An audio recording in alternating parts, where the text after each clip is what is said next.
Ne! Kanina ko napapansin na, kanina ka pa dyan, ba't naiyak ka?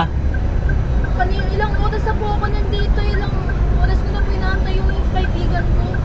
Ha? Yan ba? Sige, pasok ka ito, mainit eh, pasok ka. Bakit? Pasok ka, sarad mo sa loob, masok ka. Bakit? Bakit ka lang dyan? Inaantay ko pa yung kaibigan ko, ilang oras na po ako nag-aantay sa labas. Bakit may niantay? Kasi po, doon po na ako makakitira sa kanila. Bakit? Kahit makitira sa kanila? Anong may? Naglayas po kasi ako eh. Hindi po alam ng magulang ko. Naglayas ka? Ba't ka naglayas? Masama yun ah.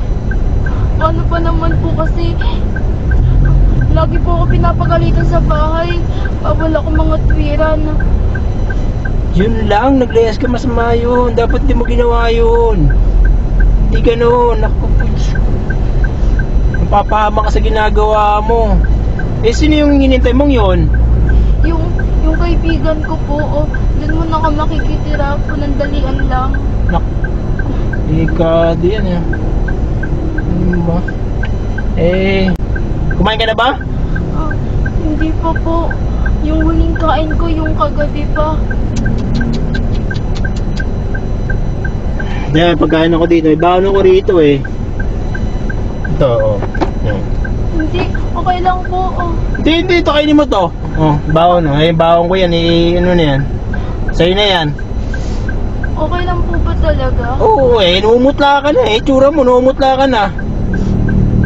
Sige. Salamat po. Ay, atid na kita ron. Gusto mo atid na kita ron? Ah, hindi na po. Oh. Doon, inaantay ko na lang po yung kaibigan ko. Sigurado ng darating yan. Opo, oh. Sige. Teka, may pera ka ba dyan? Wala po. Oh. Ito. Sa'yo na yan. Yung malaki naman po ito ko. Hindi, sa'yo na yan. Sige na. Mag-ingat ka. Naku, huwag mong gagawin yung masama yun. Sige na. Uuwi din naman po ako kagad. Nagpapalamig lang talaga. Okay. Maraming salamat po sa pagkain tsaka sa pera, kuya. Sige, mag-ingat ka. Masama yung ginawa mo. Maraming salamat po.